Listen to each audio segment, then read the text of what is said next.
llevado esta carga en gran soledad, mas no fui creado para solo andar. Tu amor me recuerda que en ti puedo confiar. Oigo tu voz, me rindo a tus pies, te necesito, Dios. Corro a mi Padre, corro a mi hogar, solo en sus brazos está mi lugar. Me envuelve su gracia, me da su perdón, y yo corro a mi Padre una vez y otra vez y otra vez y otra vez. Oh, oh, oh. Enviaste a tu Hijo por mi redención. Su sangre fue el precio de mi salvación, y me acercaste a tu corazón con grande amor, sin comparación. Te necesito, Dios. Corro a mi Padre, corro a mi hogar, solo en sus brazos está mi lugar. Me envuelve su gracia, me da su perdón, y yo corro a mi Padre una vez y otra vez y otra vez y otra vez. Oh.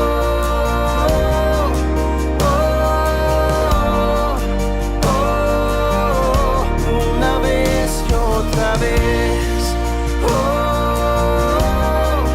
oh, oh, oh. Antes de respirar, soplaste vida en mí, por tu perfecto plan. Hoy pertenezco a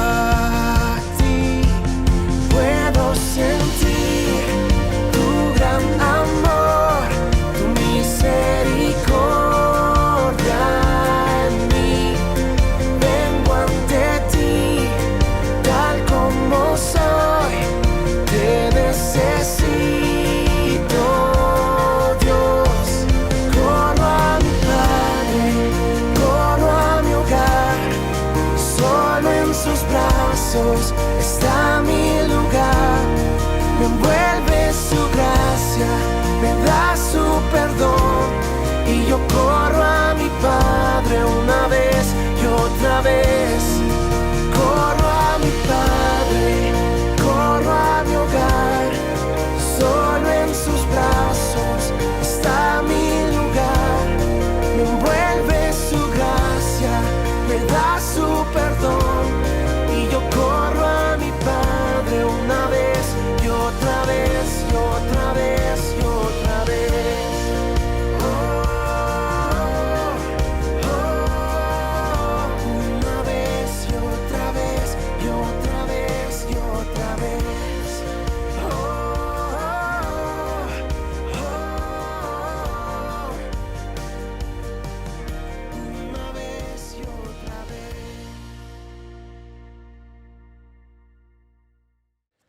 Muy buenos días, queridos hermanos, Dios les bendiga. Muy bienvenidos a este nuevo culto en esta mañana. Y ya llegamos al último domingo del mes de agosto y van pasando los días, las semanas, los meses, y el Señor nos sigue guardando, nos sigue cuidando, nos sigue protegiendo. Alabamos y bendecimos el nombre del Señor. Y como les dije el domingo pasado, el próximo domingo, primer domingo de septiembre, comenzaremos, Dios mediante, las clases bíblicas, o retomaremos, mejor dicho, las clases bíblicas que habíamos suspendido cuando tuvimos que interrumpir los cultos presenciales. Clases bíblicas que serán presenciales, pero también transmitiremos a través de uno de estos programitas tipo Zoom o Meet. Ya les enviaremos el link correspondiente.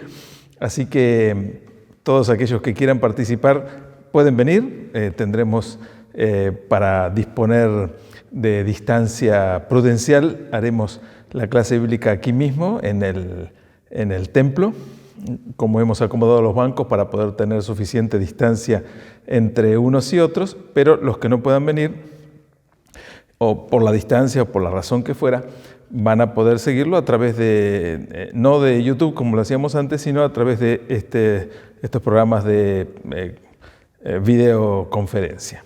Así que les invito.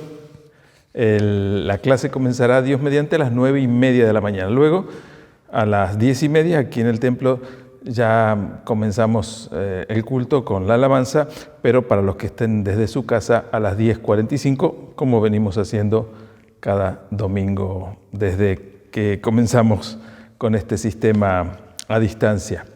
Así que les espero. El próximo domingo ya retomamos las clases bíblicas. Como escuchábamos en la alabanza introductoria y hemos anunciado también, el tema de esta mañana es En la tempestad. Y quiero invitarte a que me acompañes en la lectura de la palabra de Dios en el Evangelio según San Marcos, capítulo 45 al 51. San Marcos 45 al 51 dice así la palabra del Señor. Enseguida hizo a sus discípulos entrar en la barca e ir delante de él a Betsaida, en la otra ribera, en la otra orilla, entre tanto que él despedía a la multitud. Y después que hubo despedido, se fue al monte a orar. Y al venir la noche, la barca estaba en medio del mar, y él solo en tierra. Y viéndoles remar con gran fatiga, porque el viento les era contrario, cerca de la 4ª vigilia de la noche, vino a ellos caminando, andando sobre el mar, y quería adelantárseles. Viéndole ellos andar sobre el mar, pensaron que era un fantasma, y gritaron, porque todos le veían, y se turbaron, pero enseguida habló con ellos y les dijo, tengan ánimo, soy yo, no teman. Y subió a ellos en la barca y se calmó el viento, y ellos se asombraron en gran manera y se maravillaban, porque aún no habían entendido lo de los panes, por cuanto estaban endurecidos sus corazones. Seguimos ubicándonos en episodios de la vida ministerial, podríamos decir en la vida cotidiana de Jesús junto con sus discípulos. Jesús había llamado a 12 hombres para que estuvieran con él la mayor parte del tiempo, para que le acompañaran y mientras él transitaba por la tierra de Galilea y de Judea y muchas veces pasando por Samaria, predicando el reino de los cielos que se había acercado, haciendo maravillas y milagros, sanando ciegos, paralíticos, sordos, mudos, expulsando demonios. Y los discípulos que estaban con él veían todo lo que Jesús hacía, escuchaban lo que Jesús decía e iban aprendiendo, y Jesús les iba capacitando para que ellos también fueran practicando estas forma de bendecir a las multitudes. Jesús iba preparando este grupo de hombres para que cuando llegara el momento de dejar este mundo, luego de la crucifixión y resurrección, ellos fueran como sucedió en realidad, quienes comenzaran la vida de la iglesia, de la nueva iglesia, de la incipiente iglesia que quedaba establecida bajo el Evangelio de Jesucristo. Habían pasado un día espectacular, maravilloso. Una vez más, Jesús haciendo milagros, sanando enfermos, liberando endemoniados. Una vez más, multitudes acompañándolo, multitudes atosigándolo en realidad, porque no lo dejaban mover mucho, no le permitían siquiera descansar. Habían pasado un día bastante ajetreado, bastante cansador. Ellos habían estado junto a Jesús mientras les predicaba a las multitudes y era tanto el deseo de las multitudes de escuchar a Jesús que no se cansaban de hacerlo, pero pasaba la hora y Jesús dice, bueno, en realidad no es Jesús, uno de los discípulos, vienen y le dicen, Señor, ya se hace tarde, mándalos que se vayan a su casa para comer. Y Jesús, bueno, la historia de la alimentación de 5.000 hombres sin contar a las mujeres ni los niños, de una forma milagrosa. Y aquí el último versículo que leímos dice que todavía los discípulos no habían comprendido lo de los panes, ¿no? Lo de la multiplicación de los panes y los peces, ese acto milagroso, cómo es que había sucedido semejante cosa. No pasaban de una sorpresa para llegar a otra, no pasaban de admirarse de las palabras de Jesús para admirarse de las maravillas que hacía en el nombre de su Padre. Termina ese episodio, todos cansados evidentemente, y Jesús les dice a estos discípulos, suban a la barca y vayan hasta la otra orilla, crucen el lago. Obviamente que el concepto que queda aquí subyaciendo es que Jesús luego se encontraría con ellos, o se subiría a otra barca y remaría hasta el otro lado para encontrarse con ellos. No queda claro porque no lo menciona el pasaje, pero sí lo que dice es que ellos obedecen a Jesús, se suben al barco, empiezan a remar para ir a la otra orilla. Ellos eran hombres de mar, ellos eran pescadores, la mayoría de ellos eran pescadores, sabían manejar una embarcación, sabían enarbolar una vela y permitir que el viento les moviera, o sabían usar los remos. Se van. Y el relato bíblico dice que Jesús se quedó todavía despidiendo a las últimas personas que todavía estaban allí. Un acto de amabilidad y de cortesía. Pero dice que Jesús, luego de haber despedido a la multitud, se va al monte a orar. Aquí encontramos en Jesús una característica que se repite en varias partes de los evangelios. A Jesús procurando siempre tener un tiempo especial y un lugar adecuado donde Él pudiera ponerse en comunicación y en conexión espiritual con el Padre a través de la oración. En soledad, la mayoría de las veces, es cierto que en otras ocasiones lo hace junto a los discípulos, que es otra de las maneras en que Jesús les enseña a los discípulos a velar y esperar y cargar todas las ansiedades en oración delante del Padre, pero mayormente Jesús buscaba y tenía un tiempo especial a solas para hablar con su Padre Celestial. A veces cuando pensamos en esta necesidad de Jesús, siendo Dios hecho hombre, ¿por qué Jesús necesitaba orar? Nos cuesta entender, y quizás nos cuesta entender básicamente porque nos cuesta orar de una manera tan directa y tan personal que entendamos que estamos hablando con nuestro Padre Celestial. Quizás porque en el ajetreo y en el devenir de las urgencias de todos los días hemos aprendido a tratar de resolver todas las cuestiones con nuestras propias habilidades, capacidades y fuerzas. Y no nos queda tiempo para orar. Y muchas veces hemos llegado a pensar que orar hasta puede ser una pérdida de tiempo, porque podría estar haciendo cosas más útiles o cosas más importantes o cosas más urgentes que descuidar el tiempo, desperdiciar el tiempo rezando.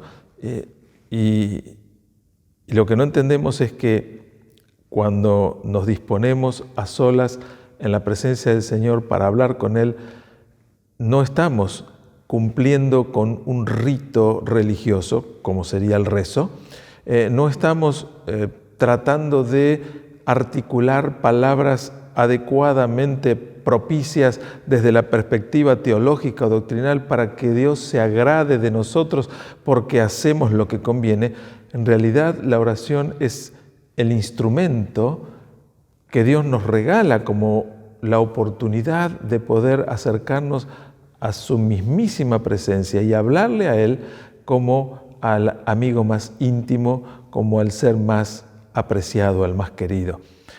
Lamentablemente no es frecuente ni es común que nosotros encontremos el deleite que debemos tener en esa conversación personal con Dios, porque perdemos noción y conciencia de que realmente Dios está con nosotros y que está escuchándonos, como lo único que oímos es nuestros pensamientos o nuestras palabras si oramos en voz alta, y nos da la sensación de que estamos recitando un monólogo que rebotan en las paredes y en el techo y que va perdiendo sentido o valor porque no escuchamos una respuesta audible de Dios diciendo, como en cualquier conversación regular, acá estoy, ¿qué te pasa? Te escucho, interactuando con nosotros. Entonces llegamos a pensar, a creer, a entender que la oración es meramente eso, un rito, un ritual, una costumbre religiosa y que en sí no tiene mayor valor. Pero Jesús lo hacía y lo hacía porque entendía perfectamente bien el valor, la importancia que esto tiene para mantenerse conectado y comunicado con Dios. Posiblemente Jesús tenía la habilidad espiritual de poder escuchar la voz de Dios.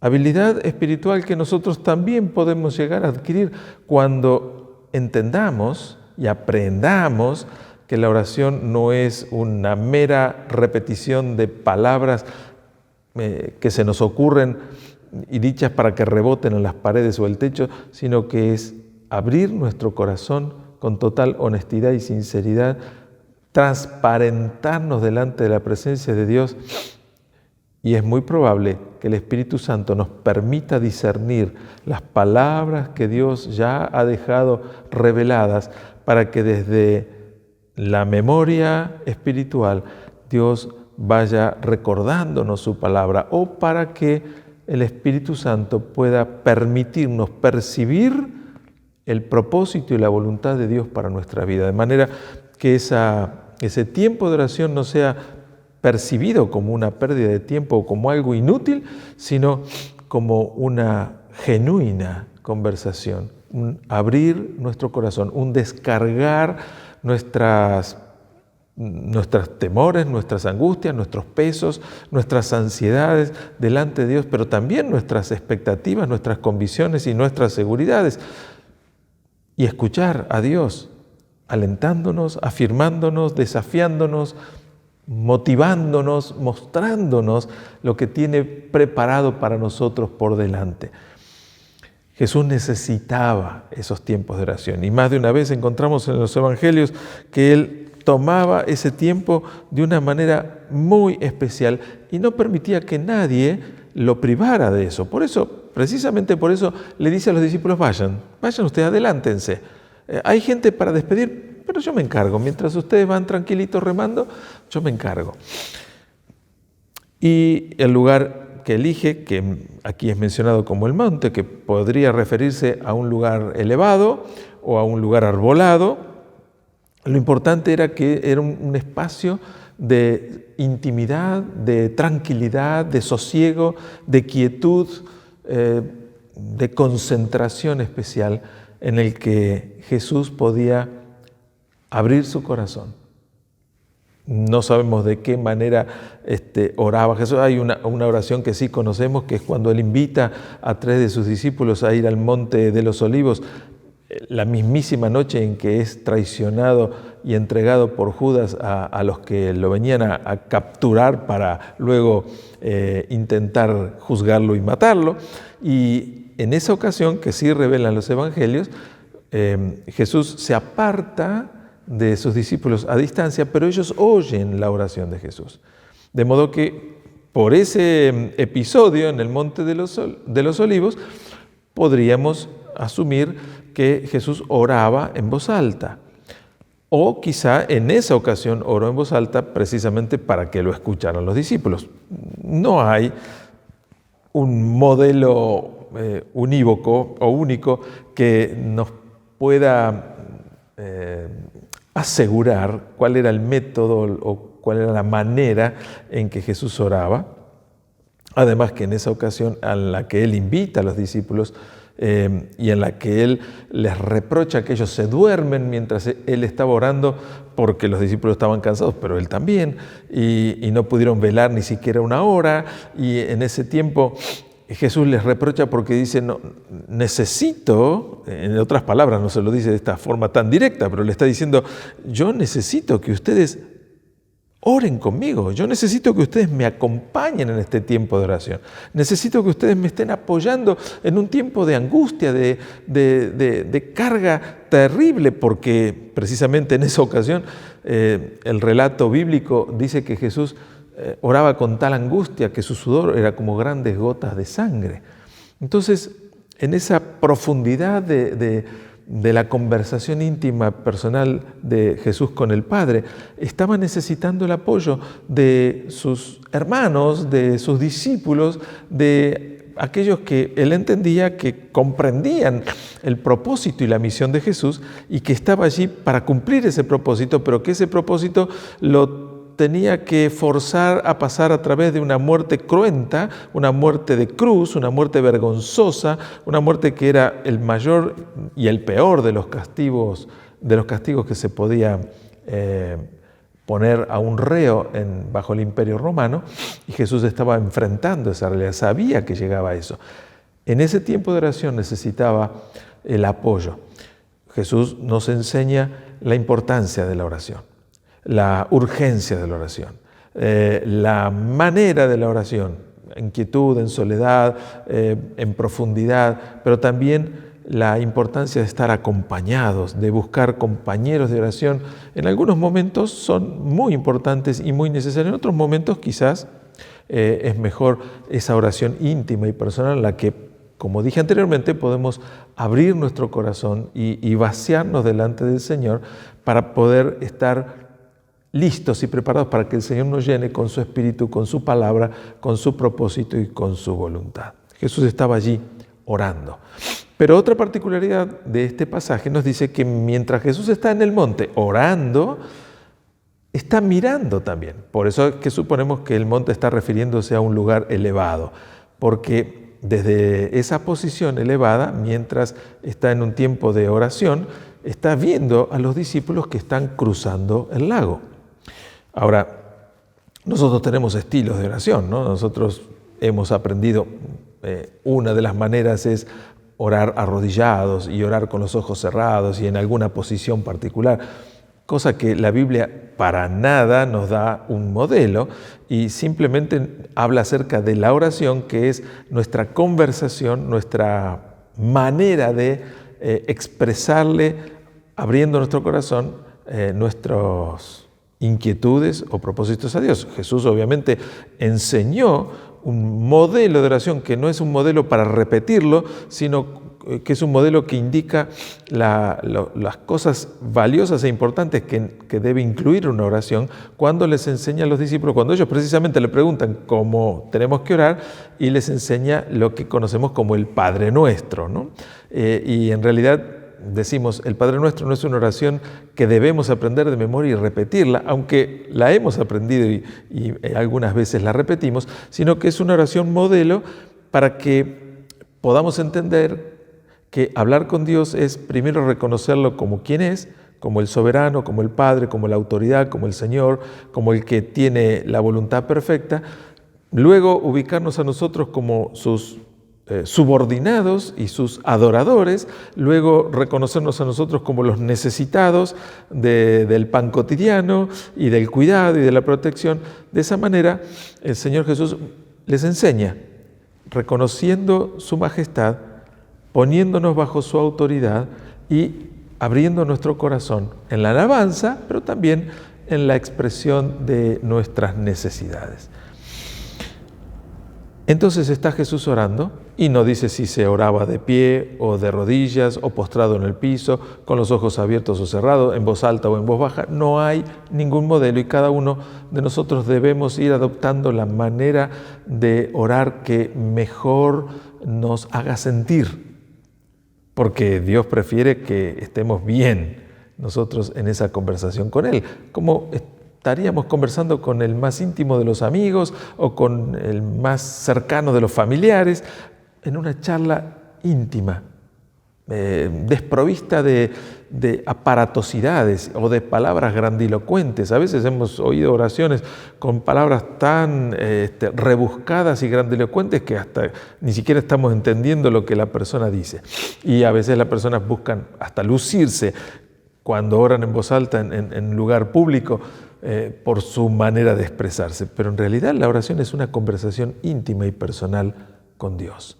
Jesús está orando, obviamente está orando con los ojos abiertos, mientras habla con el Padre está viendo a la distancia a los discípulos y está viendo que estos discípulos están remando, no izaron la bandera, la vela de la embarcación, no izaron la vela de la embarcación, porque dice el relato que el viento les era contrario. Las embarcaciones modernas, los veleros modernos, ya tienen la disposición suficiente y velas de distintos tamaños y en distintas articulaciones que permiten que aún el viento contrario pueda ser usado para navegar utilizando la fuerza del viento. Posiblemente la vela que tenían esas embarcaciones era muy precaria y si el viento no era favorable era mejor arriarla o cerrarla y utilizar el remo. Pero el viento era tan fuerte en contra que ellos seguían remando y no avanzaban lo suficiente. Y pasaron las horas, y aquí habla de la cuarta vigilia, que podría ser las 3, 4 de la mañana, habían salido al atardecer, ya empezando quizás el anochecer, estuvieron remando por horas y se cansaron de hacerlo. Y el viento les era contrario. Aquí no se habla de una tormenta que les insumiera un gran temor, sino que se habla de una contrariedad, que les está llevando un esfuerzo mayor al que calculaban y que los está llevando a una preocupación porque se dan cuenta de que es probable que tengan que pasar la noche en la embarcación en el medio del lago, cosa que no era para nada agradable porque como en esos lugares al anochecer las temperaturas bajan, la oscuridad no es agradable y menos cuando uno está en una embarcación que no está preparada para albergar personas durmiendo, que están preparadas mayormente para el uso cotidiano de la pesca y sin embargo estaban allí remando. Los discípulos creen que están solos.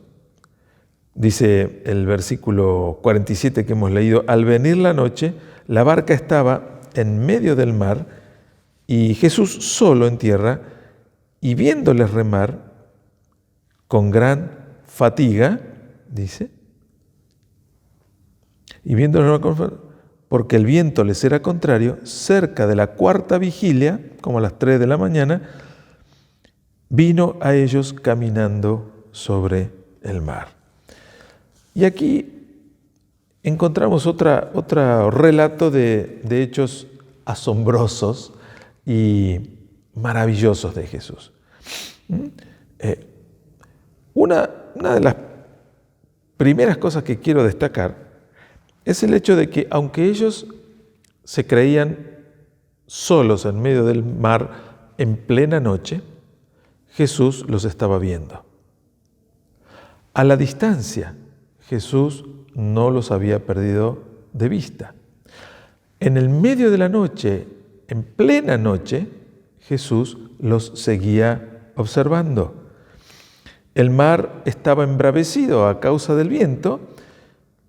Las olas posiblemente ya empezaban a encresparse y a ser más peligrosas. Sin embargo, Cristo los vio. Jesús los vio. Y aquí una reflexión que tiene que ver con las experiencias que muchas veces nos toca vivir. Muchas veces cuando tenemos pruebas, dificultades, adversidades, cuando sentimos que remamos y remamos y remamos con toda nuestra fuerza, con toda nuestra capacidad, pero no avanzamos. Cuando sentimos que a pesar de que le ponemos toda la mejor onda, el viento nos sopla en contra. Y hasta hemos inventado dichos y refranes para ilustrar las contrariedades que muchas veces tenemos que experimentar en nuestra vida. Cuando nada nos sale bien, cuando parece a propósito que por más que le pongamos toda la voluntad y la mejor onda, todo nos sale al revés. Y lo que hacemos es poner más fuerza en lo que hacemos, remar más fuerte, buscar alternativas, oportunidades, y nos sentimos solos.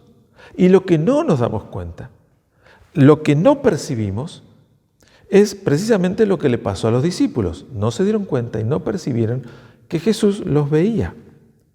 Y no nos damos cuenta de que Jesús no está ajeno a lo que vivimos.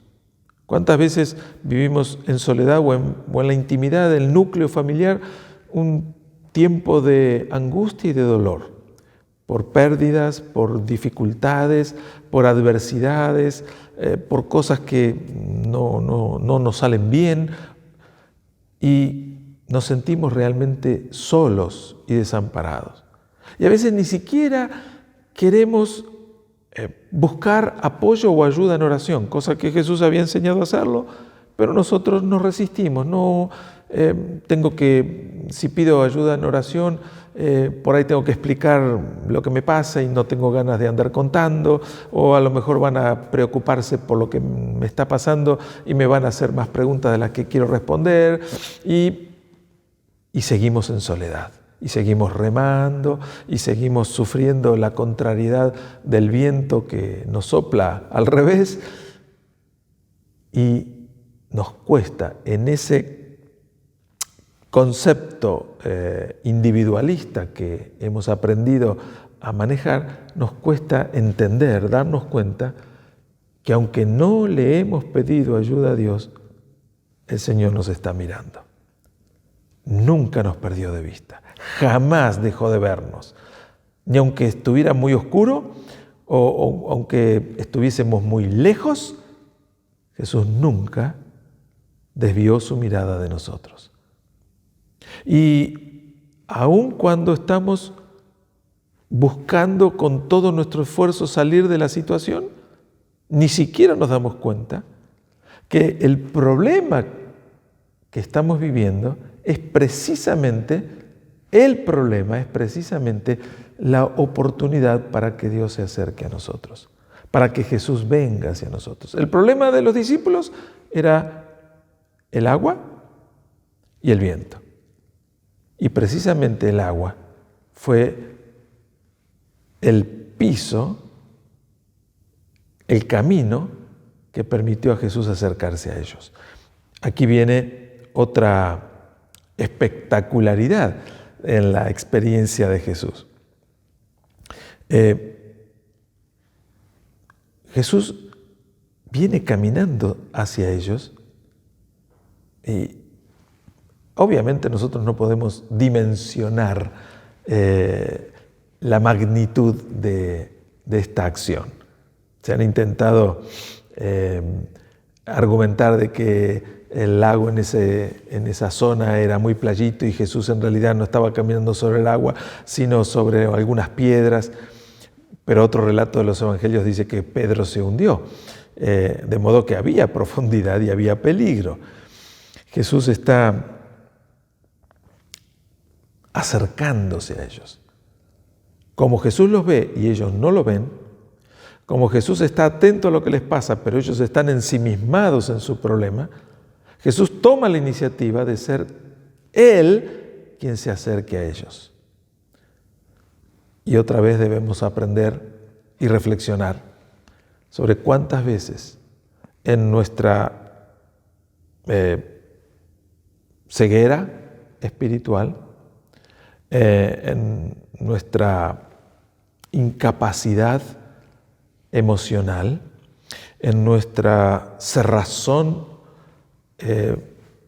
espiritual, pero también en nuestras angustias y en nuestras aflicciones, no solo no vemos a Jesús, sino que tampoco lo buscamos, sino que tampoco nos intentamos acercarnos a Él.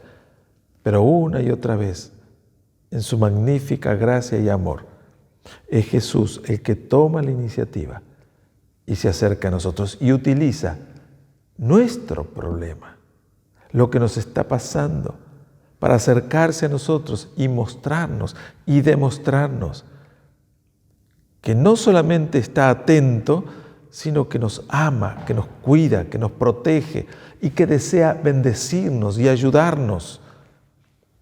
Pero nos cuesta, como los discípulos. Encima, cuando los discípulos ven la figura borrosa de la persona de Jesús acercarse a ellos en medio de la oscuridad, tendría que haber estado bastante cerca para que a las 3 o 4 de la madrugada no había luces artificiales ni faroles, no habría posiblemente ni siquiera luna o una luna muy tenue. Cuando está bastante cerca recién pueden vislumbrar la silueta de Jesús y se asustan en gran manera. Añadido a su situación de temor o de preocupación, tienen la fantasía de que lo que se está acercando es un fantasma y se desesperan, como criaturas gritan. Y Jesús tiene que responderle: no se asusten, soy yo. Yo quiero imaginarme a mí mismo en esa situación, ponerme al lado de los discípulos y los entiendo perfectamente. Seguramente me hubiese sobresaltado, seguramente me hubiese espantado y seguramente me hubiera inquietado saber, pero ¿cómo es posible? Estamos en el medio del lago. ¿Cómo es posible que esté caminando sobre el agua y no se hunda? ¿Cómo es posible que esté viniendo hacia mí? Esa noche iba a suceder el milagro, uno de los milagros más grandes que ellos podían ver. Como con las grandes victorias únicamente toman lugar cuando hay grandes luchas. Cuando mayores problemas tenemos, cuando mayores dificultades enfrentamos, cuando mayores angustias pasamos, estamos preparados, aunque ignoremos la realidad, estamos preparados para experimentar las victorias más grandes y maravillosas, porque esas son las ocasiones particulares en las que Jesús muestra su autoridad, su poder, su soberanía sobre todas las cosas, para acercarse a nosotros, aún caminando sobre el problema que más nos angustie o nos aflija, para revelarnos que para Él no hay nada imposible y que nuestra preocupación o nuestros temores o nuestra desesperación son absolutamente irracionales e innecesarios, que si hubiéramos buscado su ayuda, que si hubiéramos clamado a Él, posiblemente Él hubiera estado con nosotros o manifestado su propósito mucho antes, pero como nos resistimos e insistimos en salir del problema con nuestra propia capacidad, habilidad o esfuerzo, como si fuera tan grande nuestra posibilidad, retrasamos la ayuda del Señor. La demoramos, porque en realidad le estamos diciendo, yo puedo, yo lo voy a resolver. O no se nos ocurre, porque no tenemos, lamentablemente, no tenemos el hábito de hablar con Él, de acercarnos a Él, de buscarlo a Él, de relacionarnos con Él, de entablar una intimidad profunda con Él. De modo que cuando estamos desesperados, tenemos que prestar atención a quienes recurrimos en primer lugar. Porque aquellos a quienes recurrimos en primer lugar nos va a demostrar en dónde hemos puesto nuestra genuina confianza, nuestra genuina esperanza. ¿A quién vamos? ¿A un hermano, a un padre, a una madre, a un vecino, a un compañero o al Señor? Y el Señor otra vez vuelve a enseñarles, yo soy el primero al que tienen que recurrir. Yo soy el primero al que ustedes tienen que llamar. Yo soy el único que puede darles descanso y fortalecerlos y ayudarlos en medio de las adversidades. Cuando los discípulos reconocen a Jesús, en este relato no se menciona el episodio en que Pedro lo desafía a que le permita caminar sobre el agua. Pero cuando ellos realmente reconocen a Jesús ante las palabras mismas de Jesús y Jesús se sube a la barca, sucede lo que ellos anhelaban que sucediera. El viento se calmó y todo quedó en paz. Las aguas se apaciguaron. Todo aquello que los angustiaba o los afligía dejó de tener motivo o razón y ellos pudieron disfrutar de la tranquilidad, de la paz y de la seguridad de que ahora sí iban a poder llegar hasta el otro lado. Pero eso solo sucedió cuando Jesús se subió a la barca. Subió a ellos en la barca, dice, y se calmó el viento, en el versículo 51. En muchas vidas, las tormentas nunca paran. En muchas vidas, los vientos contrarios nunca dejan de soplar. En muchas vidas, las aguas encrespadas y peligrosas nunca se aquietan. Y la inseguridad y el temor y la angustia nunca pasan. Y la única razón para que esto sea así es que muchas vidas nunca permitan que Jesús se suba a su barca.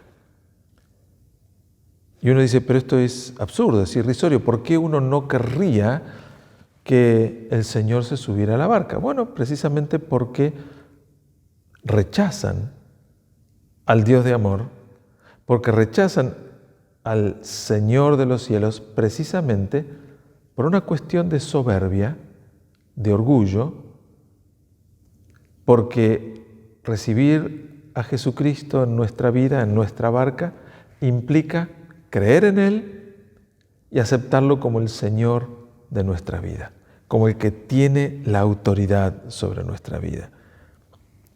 Pero cuando eso es permitido, cuando le permitimos a Dios subir a nuestra barca, cuando Cristo interviene, todas las tormentas, todas las alteraciones se cambian en tranquilidad y en bonanza. Los fuertes vientos se convierten en suaves brisas y la noche oscura se vuelve una noche clara. Las nubes se disipan, la luna se deja ver y su claridad nos da la suficiente y necesaria luz para poder seguir avanzando hasta llegar a nuestro destino. El rey David, el autor de la mayoría de los salmos que están en la Biblia, escribió en una ocasión que él se encontró no literalmente en un pozo, sino que está haciendo una descripción de su ánimo, de su estado anímico. Y él está diciendo que él estaba en un pozo de desesperación y sentía que sus pies estaban en el lodo, en el barro cenagoso.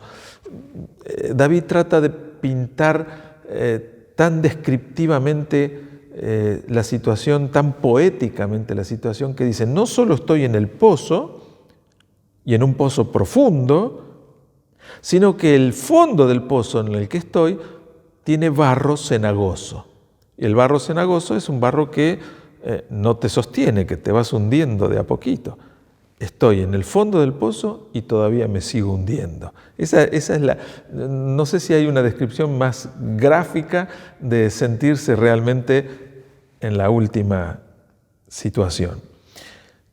Pero dice que él clamó al Señor y que el Señor lo sacó del pozo y puso sus pies, afirmó sus pies sobre la roca. Es decir, no solo me libró del barro que me tragaba, no solo me sacó de la profundidad del pozo, no solo hizo algo que nadie podía hacer, porque en esa condición ni siquiera él mismo podía hacer algo por salir, sino que el Señor lo sacó de allí. Obviamente, insisto, está hablando de una situación anímica, emocional, producida seguramente por situaciones que son comunes a todos nosotros y que más de una vez nos han puesto en esa emocionalidad. Dice: puso un cántico nuevo en mi boca y alabanzas al Señor. Claro, cuando uno siente, ve, comprueba de que la situación que lo desesperaba, lo angustiaba y lo afligía ya no existe, y reconoce que es Dios el que ha actuado, no quedan otra alternativa que alabarle y bendecir su nombre. Estos son los cambios que Dios trae cuando interviene en nuestras vidas. El mensaje de esta mañana: en la tempestad. Es un mensaje para que reflexionemos, para que cuando pasemos por las tempestades, porque vamos a pasar más de una vez en nuestra vida por tempestades, porque no siempre el viento nos va a ser favorable, ni siempre nos tocará navegar en días claros, diáfanos y soleados, no siempre tendremos todas las cosas a nuestro favor. Cuando lleguen los momentos de adversidad, son los momentos en que nosotros necesitamos recurrir con nuestra fe, con nuestra esperanza, con nuestra confianza a nuestro Señor, para que no nos pase lo que el salmista describía como un estado de ánimo de profunda depresión y angustia, en el fondo del pozo y hundiéndose en el barro, para que nos pueda pasar lo que experimentaron los discípulos: ver a Jesús llegar hasta ellos sin siquiera ellos haberlo llamado, para entrar en su barca, para entrar en sus vidas y para calmar toda angustia y ansiedad. Es muy probable que en estos tiempos muchos estén pasando por momentos de preocupación, de inquietudes, de temores, y la verdad que tenemos varias posibilidades de sufrir estas cuestiones. Problemas familiares, problemas laborales, problemas económicos, problemas legales, problemas de salud, problemas emocionales. Para Dios no hay nada imposible. Y aun cuando creas que estás sola o solo en ese problema, que Dios no oye tus oraciones, que a Dios no lo ves en ninguna circunstancia, recordá lo que este pasaje nos enseña. Dios nos está viendo aunque nosotros no lo veamos. Dios está atento a nosotros, aunque nosotros ni siquiera pensemos en Él, preocupados y ocupados en resolver nuestras cuestiones. Pero aún más, este pasaje nos enseña que aunque no le busquemos y aunque no le llamemos, Dios se acerca a nosotros. Pero si lo buscamos y lo llamamos, más pronto veremos su accionar. Y la esperanza y la confianza, la expectativa de su ayuda sobrenatural nos mantendrá aún más firmes y constantes. Y el Señor llegará y se subirá a nuestra barca y calmará los vientos y las tempestades, disipará las nubes y veremos con claridad. El Señor afirmará nuestros pasos, nos permitirá llegar a donde Él nos dijo que vayamos, porque en definitiva los discípulos no iban donde iban porque se les hubiera ocurrido, sino porque el Señor les indicó que lo hicieran. Y muchas veces, aun cuando el Señor nos indica algo, tenemos inconvenientes y dificultades, pero no para que sean una oposición incordiosa o molesta, sino para que sean una ocasión más en la que seamos capaces de aprender, de confiar, de creer, de esperar y de descansar en la promesa del Señor y en su poder sobrenatural. ¿Sentís que los vientos de la vida te son contrarios? Hace ya mucho tiempo que estás remando en contra de esos vientos y no ves ningún avance en tu vida. Una y otra vez, a pesar de haber avanzado con mucho esfuerzo, aflojaste los remos y el viento te llevó otra vez para atrás y decís, otra vez recaí, otra vez volví, otra vez en el mismo lugar de donde quise salir. No te desesperes, no te angusties, no te aflijas. El Señor está en camino, te está viendo, se está acercando y tiene todo el propósito, la voluntad de meterse en tu vida si se lo permitís, para que juntos puedan salir de la situación, para que puedan, como decía el salmista, poner los pies sobre la roca y tener un canto de alabanza que glorifique a nuestro Señor. No pierdas la confianza, no pierdas la esperanza, no pierdas la paciencia.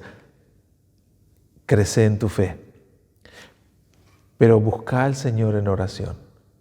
No esperes el momento de la angustia o de la aflicción para clamar a Él. Busca su rostro cada vez que te sea oportuno y posible. Habla con el Señor, pero no seas un parlanchín que no termina de hablar. Abrí tu corazón, manifestá tu voluntad, tu deseo, sinceramente, pero luego permití que el Señor te hable a través de la lectura de su palabra, a través de la memoria, recordando cosas que ya hayas leído. Hablale y escuchalo. Comunicate con Él. Intimá, relacionate. Y esto hará que cada vez sea más fácil buscarle a Él en todo momento, alabarle a Él y glorificar a Él. Quiero terminar orando, alabando al Señor por esa fidelidad que nos muestra constantemente. Amado Señor, te alabo, te bendigo y te doy gracias, porque una vez más en esta mañana nos permitís abrir tu palabra, reflexionar acerca de experiencias vividas con Cristo y que nos enseñan y nos muestran lo que nosotros también podemos experimentar, aún en momentos de angustia o de dificultad, de adversidad y de inquietud, si permitimos que Cristo entre en nuestra vida, entre en nuestra barca. Señor, yo oro por aquellas personas que en esta mañana están oyendo tu palabra, tu mensaje, escuchando tu invitación amorosa a permitirles entrar a sus vidas. Oro, Señor, para que tu Espíritu Santo ablande mentes, espíritus y corazones y permita comprender la necesidad de recibir a Cristo como Señor y Salvador para que sean nuevas criaturas. Y yo oro, Señor, bendiciéndoles en tu nombre y dándote gracias. Amén y amén. Deseo que abras tu corazón, si no lo hiciste ya, para que Cristo pueda ser el Señor que transforme tu vida y que camine a tu lado y que entre a tu barca y que calme toda ansiedad y angustia y te muestre el camino por el que debes transitar.